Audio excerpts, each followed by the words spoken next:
자, 우리 인사합시다. 은혜 받읍시다. 네. 자, 오늘도 말씀을 한번 외워보겠습니다. 중심 되신 그리스도부터 이번 주 말씀까지 한번 천천히 묵상하면서 한번 외워보도록 하겠습니다. 시작. 중심 되신 그리스도, 고린도후서 5장 17절 말씀. 그런즉 누구든지 그리스도 안에 있으면 새로운 피조물이라. 이전 것은 지나갔으니 보라 새 것이 되었도다.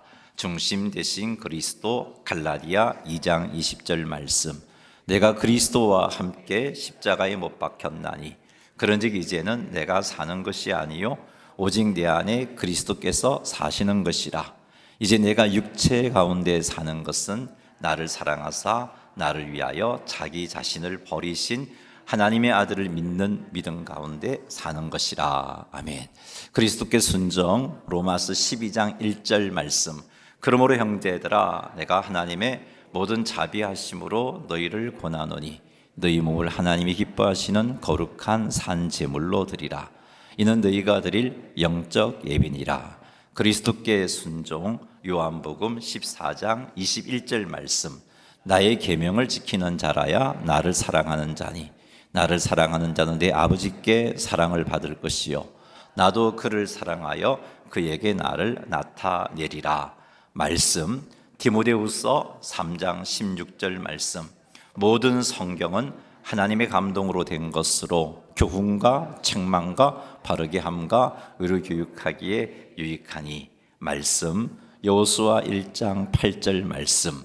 이 율법책을 내 입에서 떠나지 말게 하며 주야로 그것을 묵상하여 그 가운데 기록된 대로 다 지켜 행하라. 그리하면 내 길이 평탄하게 될 것이며 내가 형통하리라. 기도. 요한복음 15장 7절 말씀. 너희가 내 안에 거하고 내 말이 너희 안에 거하면 무엇이든지 원하는 대로 구하라. 그리하면 이루리라. 기도. 빌립보서 4장 6, 7절 말씀. 아무것도 염려하지 말고 다만 모든 일에 기도와 간구로 너희 구할 것을 감사함으로 하나님께 아뢰라. 그리하면 모든 지각에 뛰어난 하나님의 평강이 그리스도 예수 안에서 너희 마음과 생각을 지키시리라. 교제. 마태복음 18장 20절 말씀. 두세 사람이 내 이름으로 모인 곳에는 나도 그들 중에 있느니라. 교제. 히브리서 10장 24절 25절 말씀. 서로 돌아보아 사랑과 선행을 격려하며 모이기를 피하는 어떤 사람들의 습관과 같이 하지 말고 오직 권하여 그날이 가까움을 볼수록 더욱 그리하자. 증거. 마태복음 4장 19절 말씀. 말씀하시되 나를 따라오라 내가 너희를 사람을 낚는 어부가 되게 하리라 하시니. 아멘. 증거. 로마서 1장 16절 말씀. 내가 복음을 부끄러워하지 아니하노니 이 복음은 모든 믿는 자들에게 구원을 주시는 하나님의 능력이 됨이라. 먼저는 유대인에게요 그리고 헬라인에게로. 그다음 모든 사람이 죄를 범함. 로마서 3장 23절 말씀. 모든 사람이 죄를 범하였음에 하나님의 영광에 이르지 못하더니. 아멘. 수고하셨습니다. 계속해서 포기하지 말고 말씀을 쭉 읽으시고 또 암송하시고 그렇게 하셨으면 좋겠습니다. 자, 오늘은 잠언 24장 13절에서 18절 말씀을 가지고 세 가지 주제를 살필 겁니다. 이 세 가지가 주는 지혜가 또 하나님 앞에 우리가 풍성한 은혜와 복을 누릴 수 있도록 해주는 귀한 말씀입니다. 이 말씀들을 통해서 지혜를 깨닫고 이 지혜를 붙잡고 살아감으로 하나님 주시는 풍성한 은혜가 우리 가운데 충만하게 되기를 바랍니다. 13절 14절 같이 한번 읽어보겠습니다. 내 아들아 꿀을 먹어라 이것이 좋으니라. 송이꿀을 먹어라 이것이 내 입에 다니라. 지혜가 내 영혼에게 이와 같은 줄을 알라. 이것을 얻으면 정령이 내 장래가 있겠고 내 소망이 끊어지지 아니하리라. 아멘. 자, 13절에서 꿀을 먹으라 라고 말합니다. 고대 이스라엘 지역에서 꿀이라는 게 굉장히 소중한 거였죠. 요즘은 단 게 참 흔하잖아요. 주변에 널려 있는 게 단 것이었어요. 근데 예전에 제가 어릴 때만 해도 누가 손님이 집에 찾아오면 설탕물 데워서 대접했어요. 그죠? 그게 참 귀한 거였어요. 근데 그것보다 더 오랜 시대, 이게 솔로몬 시대니까 아주 그 시대에 뭐 인공적인 감미료를 구한다는 게 그렇게 흔치 않았습니다.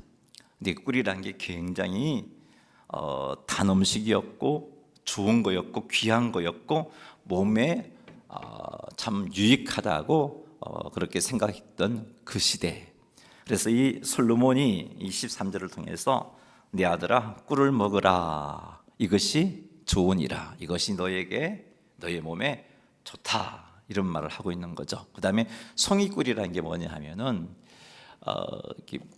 벌집에 꿀이 박혀 있는 그 상태 있잖아요. 밀랍 안에 있는 그 꿀이 있는 그 상태, 그 꿀을 가지고 송이꿀이라고 그럽니다. 이 송이꿀을 먹으라, 이것이 네 입에 다니라, 너를 유쾌하게 하고 너를 기쁘게 하고 너를 기분 좋게 하고 너를 좋게 해주는 거다, 이런 말을 하고 있는 거예요. 근데 솔로몬이 지금 꿀 먹으라고 이런 말을 한 게 아니고 실질적으로 하고 싶은 말은 14절에 나와 있어요. 14절에 보니까 지혜가 네 영혼에게 이와 같은 줄을 알라, 이 말을 하고 싶은 거예요. 자, 꿀이라는 게 참 그 시대 사람들에게 달고 몸에 유익하고 알고 있는데, 그래서 꿀을 먹어라, 송이꿀을 먹어라, 이것이 너를 유쾌하게 할 거고 네게 유익하게 할 거다. 그런데 지혜가 너의 영혼에게 이 꿀과 같은 거다, 그런 말을 솔로몬이 하고 있는 겁니다. 그러면 이 말을 하고 있는 목적이 뭐예요? 그러니 너는 지혜를 취하라, 지금 이 말을 하고 싶은 거예요. 꿀이 너에게 유익한 거고 꿀이 너의 기분을 좋게 해주고 즐겁게 해주듯이 이 지혜가 너 영혼에게 유익한 거고, 이 지혜가 너 영혼을 행복하게 해주고 즐겁게 해주는 거다. 그러니 꿀을 먹으라, 이 말은 지혜를 취하라 라는 그런 말을 하고 있습니다. 여기서 말씀하시는 지혜는 하나님의 말씀을 통해서 얻게 되는 지혜를 의미합니다. 하나님의 지혜를 의미합니다. 잠언을 보면 지혜의 근본은 여호와를 경외함이죠. 여호와를 경외하는 자에게 찾아볼 수 있는 특징은요, 하나님 말씀을 받아들이고 그 말씀 앞에 순종하는 삶을 삽니다. 그러니 그 삶이 지혜로운 삶이 되어질 수밖에 없어요.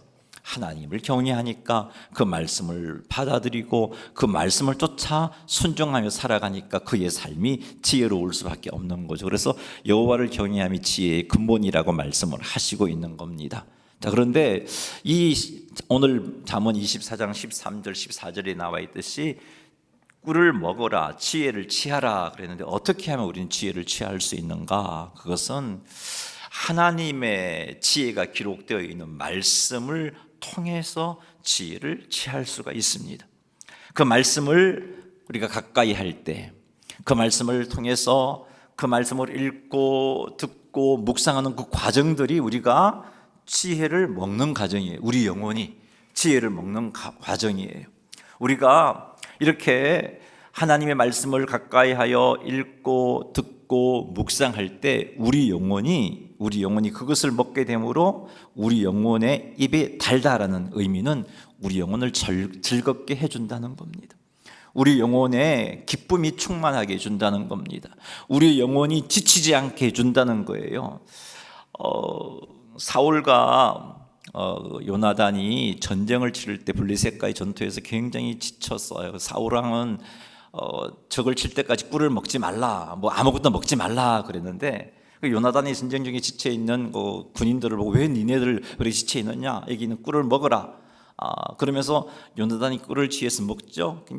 굉장히 힘을 얻게 되고 소성케 되었는데, 그때 왜 먹지 말라고 했냐면은 사울왕이 먹지 말라고 해서 먹지 않은 겁니다라고 말했을 때 왜 그런 말씀을 하셨는지 모르겠다고, 이 꿀을 먹을 때 이렇게 힘이 솟구치게 만드는데 그런 표현이 있어요. 자, 꿀이란 게 그런 거예요. 지친 영혼에게 소성케함을 주는 힘이 꿀에 있는데, 바로 이 말씀이 우리 영혼에 그와 같은 역할을 하는 겁니다. 하나님의 말씀을 가까이 하면 하나님의 지혜가 우리 영혼에게 공급되면 우리 영혼이 힘을 얻게 되고 건강하고 힘 있는 모습으로 하나님의 온전히 설 수 있게 되는 거고 우리 영혼에게 유익하게 되는 겁니다. 그러기에 우리는 하나님의 말씀을 가까이 해야 되는 거예요. 의무감으로 가까이 함이 아니라 이게 좋은 거니까, 이게 우리의 몸에 좋고 꿀이 몸에 좋고 꿀이 그 입에 달듯이 하나님의 말씀이 우리 영혼에게 좋고 우리 영혼을 유쾌하게 하는 것이기 때문에 우리는 하나님의 말씀을 가까이 해야 하는 겁니다.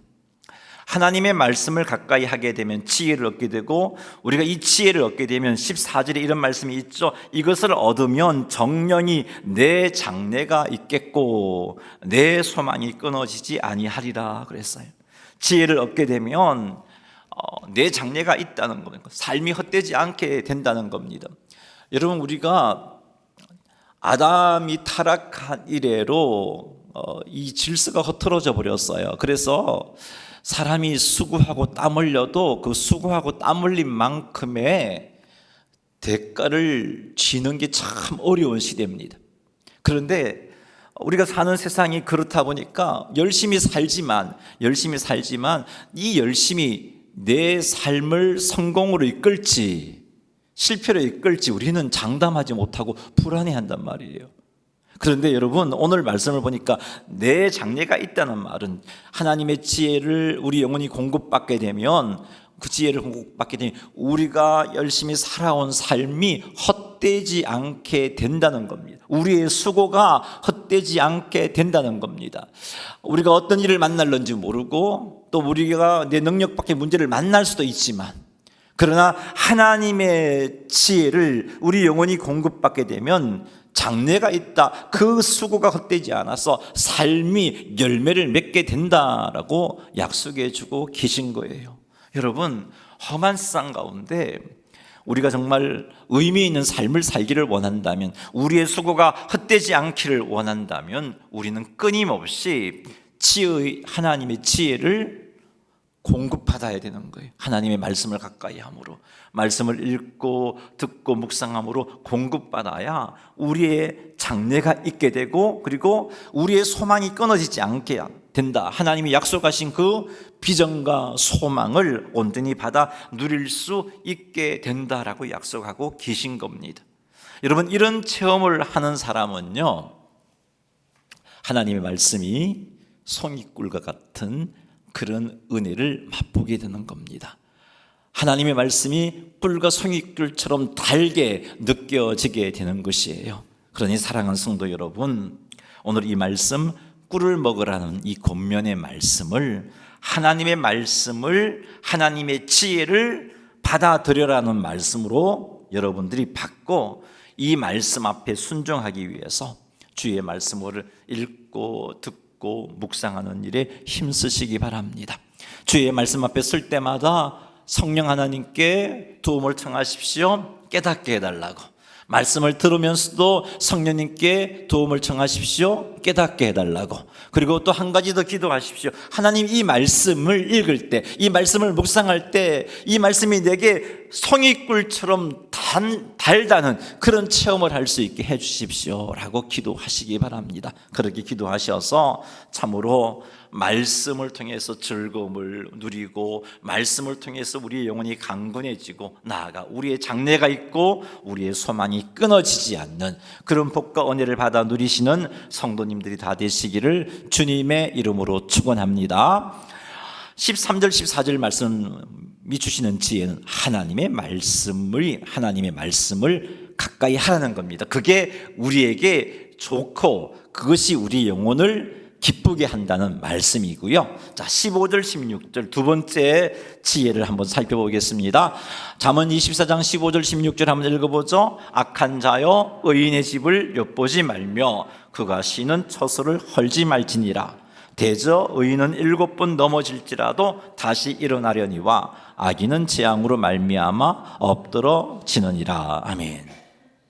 15절은 경고의 말씀이고 16절은 그 경고에 대한 이유를 밝히는 말씀이에요. 제가 잠언을 강의하면서 대저라는 이 단어가 나오면 이게 이유를 나타내는 접속사를 번역한 것이구나, 그렇게 이해하라 그랬죠. 그래서 여기 보니까 악한 자의 의인의 집을 엿보지 말며 그가 쉬는 처소를 헐지 말지니라 대저. 왜냐하면, 이런 의미라 그랬죠. 왜냐하면 의인은 7번 넘어질지라도 다시 일어나려니와 악인은 재앙으로 말미암아 엎드러지기 때문이다. 이렇게 이해를 하시면 돼요. 자, 여기 보니까 16절의 경고의 이유는 15절의 경고는 악인을 해치지 말라는 겁니다. 의인을 해치지 말라는 거예요. 의인을 해치지 말라. 왜냐하면 그 의인은 니네들이 아무리 해치려고 수고하고 애써 보았자 거기 보니까 7번 넘어질지라도 다시 일어나려니와. 자, 여러분, 성경에서 7이라는 숫자는요 완전수예요. 완전수. 그래서 7번 넘어진다는 말은 어떤 의미냐면 끊임없이, 한도 없이, 수없이 너희 악인들이 의인을 넘어뜨리고 그렇게 괴롭히고 한다 할지라도, 그렇게 한다 할지라도 쉼없이 끊임없이 의인을 넘어뜨리려고 시도를 하고 괴롭힌다 할지라도, 이런 의미예요. 7번 넘어질지라도 의미가, 그렇게 한다 할지라도 다시 일어납니다. 이게 하나님께서 의인에게 주신 약속이에요. 그러니까 헛수고하지 말라는 의미고, 첫 번째 경고가 악인에게 의인을 괴롭히지 말라. 왜냐하면 의인들은 니네들이 아무리 괴롭혀도 망하지 않고 일어날 자들이기 때문이다 라는 의미이고, 두 번째 경고의 이유는요, 악인은 재앙으로 말미암아 엎드러진다. 의인을 괴롭히는 행동이, 의인을 해치는 행동이 악행이고, 그 악행에 대해서 하나님께서 반드시 심판하시기 때문에 악한 자여 의인의 집을 엿보지 말며 그가 쉬는 처소를 헐지 말지니라 라고 경고해 주고 있습니다. 자, 그런데 여러분, 성경에서 의인은 누구를 가리킬까요? 성경에서 의인은 예수님 의인이죠. 맞아요. 그런데 지금 이 말씀이 우리에게 준 지혜의 말씀이에요. 이 의인은 누구를 가리키는가?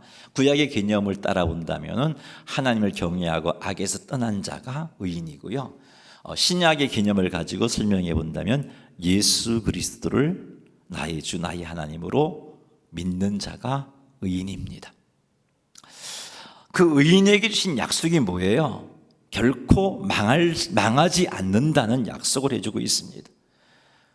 7번 넘어질지라도 반드시 다시 일어난다 라고 약속해 주고 있잖아요. 의인은 하나님의 은혜로 망할 수 없는 자인 겁니다.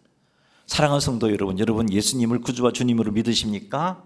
그럼 여러분 의인이에요. 여러분이 주어진 약속이 무엇인가요? 세상이 아무리 힘들게 여러분을 넘어뜨리려고 해도, 우리 대적 원수 마귀가 우리를 괴롭혀서 망하게 하려고 해도, 우리가 여러 가지 어떤 여건 가운데 인생의 문제 앞에서 좌절하고 고난을 만나고 실패를 맛보고 그렇게 된다 할지라도 우리는 망할 수 없는 존재인 겁니다. 왜요? 하나님의 은혜로 말미암아. 우리 하나님은 우리를 향하여서 인자가 한이 없으신 분이잖아요.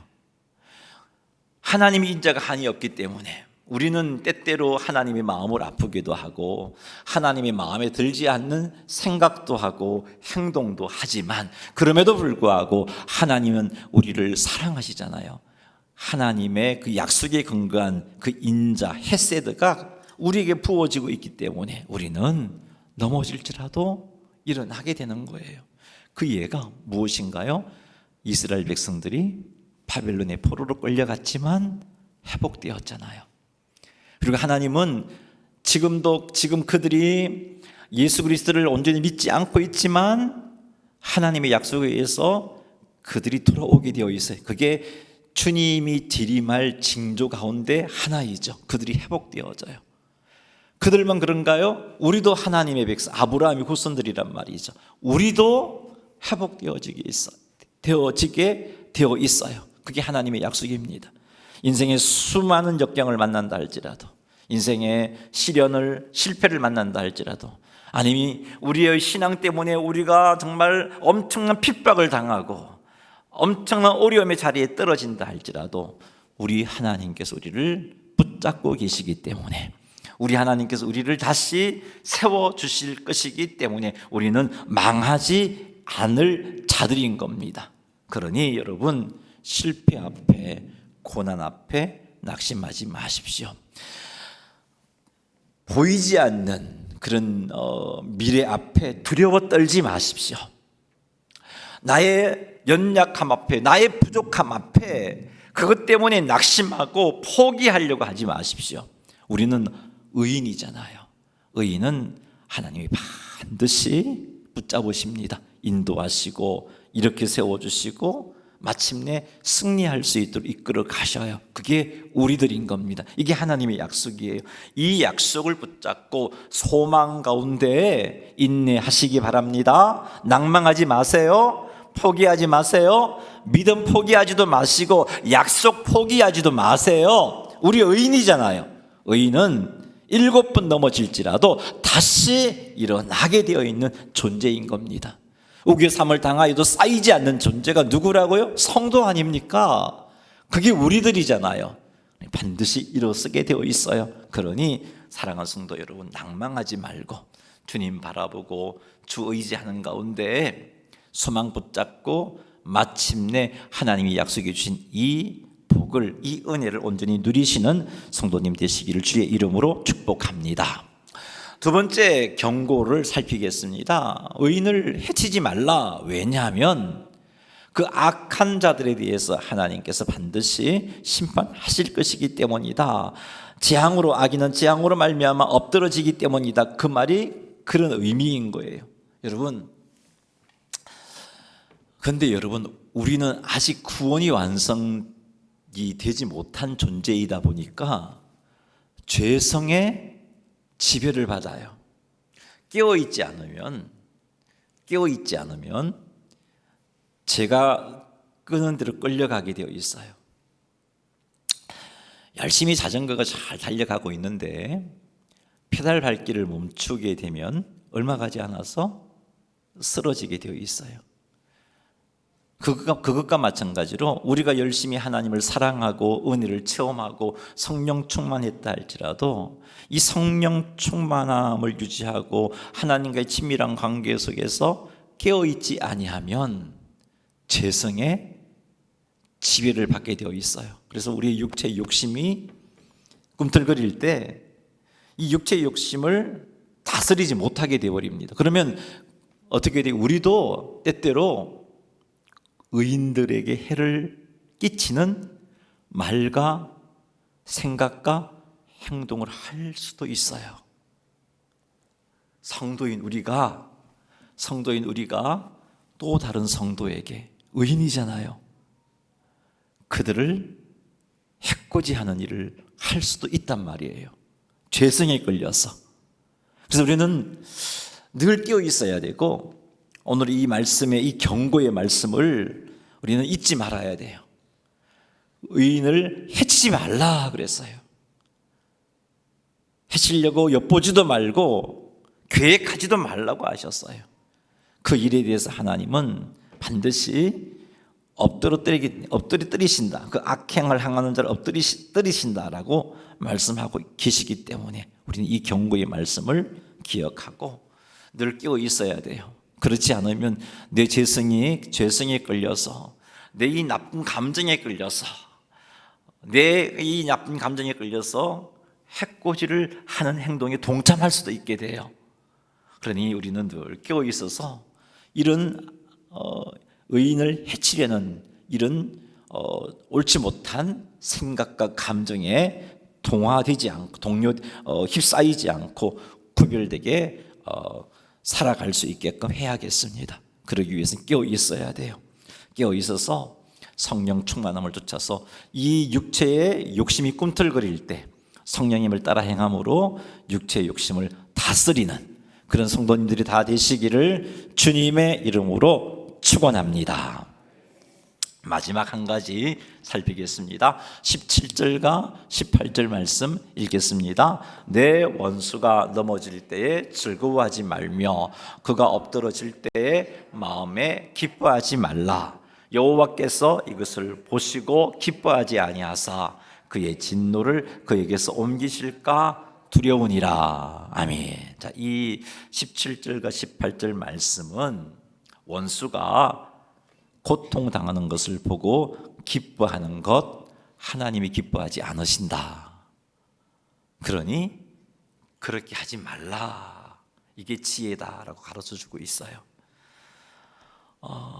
우리는요, 나를 괴롭히는 사람이 어려움 당하면 쌤통이다, 그렇게 생각을 하잖아요. 그런 말도 하고 그렇게 기뻐하는데 그것 하나님 백성다운 모습이 아니에요. 오늘 이 말씀은 원수가 어려움을 겪는 것을 기뻐하는 것, 하나님 앞에 옳지 않은 행동이다, 좀 심하게 말하면 죄다 하는 것을 가르쳐주고 있습니다. 여러분, 하나님을 한번 보세요. 하나님이 공의의 하나님이지만 동시에 긍휼과 자비하는 하나님이시잖아요. 그리고 하나님은 하나님의 자녀들이 원수 갚는 것을 원치 아니하세요. 그건 내게 맡겨라, 그렇게 말씀하셨잖아요. 그건 내게 맡기고 너희가 할 일은 원수를 위하여 기도하고 복 비는 거다. 하나님이 이걸 우리에게 원하세요. 그런데 우리들이 나를 괴롭히는 사람이 어려움을 당하고 고난 당하는 걸 보고 기뻐하고, 참 나 괴롭히더니만 하나님께 벌 받는다, 이런 말을 하고, 이것 하나님이 안 기뻐하신다는 건 아셔야 돼요. 성도들은요, 원수들이 고통당하는 것을 보고 어떤 행동을 취해야 하는가? 죄를 미워하시고 악인을 심판하시는 하나님의 공의를 보고요, 나도 저런 죄를 짓지 말아야지 하는 경외하는 마음을 품어야 되는 거예요. 쌤통이다가 아니고, 나도 저와 똑같은 죄를 지으면 안 되는데 자기 자신을 살펴보고 죄를 끊어내는 모습을 갖추어야 되고, 두 번째는 그들이 그 고통 가운데, 이제 악인들이, 원수들이 그 고통 가운데 자신의 잘못을 깨닫고 하나님 앞에 돌아올 수 있도록 그들을 위하여 기도하고 그들에게 복을 빌어주는 행동을 해야 되는 거예요. 혹 여러분, 겉으로는 기뻐하지 않는다 할지라도, 내가 그래, 하나님 말씀이 이렇게 말씀하시는데, 그래서 겉으로는 기뻐하지 않는다 할지라도 속으로 기뻐하는 것조차도 하나님은 아시잖아요. 우리 속을 다 아시는 분이시니까 속으로도 기뻐하지 않는 그런 삶을 살아가야 되는 겁니다. 누군가가 내게 상처를 주었거나 나를 미워하는 사람이 어려움을 당할 때 속으로 그래, 잘됐다, 이런 감정이 생길 때 우리는 그 감정을 하나님 앞에 내려놓아야 돼요. 하나님, 제가 이 감정으로 죄짓지 않게 해주십시오 하면서 주의 도우심을 구해야 되는 겁니다. 내게 상처 준 사람이 고난당하는 것을 볼 때 우리는 그 사람을 위해서 기도해 주어야 되고, 그들을 위하여서 정말 긍휼의 마음을 가지고 내가 도울 수 있는 것을 도와주어야 하죠. 예수님이 그렇게 말씀을 하셨어요. 원수가, 성경의 가르침이 하나님의 가르침이에요. 예수님도 그렇게 말씀하셨고, 원수를 위하 박해하는 자를 사랑하고, 원수를 사랑하고 박해하는 자를 위하여 기도하라고 하셨고, 율법을 보더라도 원수가 이렇게 나귀에 짐을 지고 가는데 그 나귀가 엎어져서 짐이 막 엎어져 있을 때 도와주라고 그랬어요. 그게 하나님의 가르침이에요. 도와주라, 고난 당하는 것을 볼 때 도와주라고 하셨어요. 이것이 하나님께서 기뻐하시는 행동입니다. 성도가 하나님께서 기뻐하시는 행동을 할 때 그게 지혜인 거고, 그것이 하나님 주신 은혜와 복을 누릴 수 있는 방법인 겁니다. 그러니 사랑하는 성도 여러분, 먼저 교회 안이든 교회 밖이든 간에 여러분을 괴롭히는 사람이 있다면 그 영혼을 위하여 기도하시기 바랍니다. 그리고 혹 그들이 고난을 당하게 된다면 그들을 긍휼히 여기시고 그들을 도울 수 있는 그런 자리까지 나아갈 수 있기를 주님의 이름으로 축복합니다. 그리고 혹 나에게는 그와 똑같은 잘못은 없는지 살펴서 하나님을 경외하는 자세로 그 잘못에서 돌아서시기 바랍니다.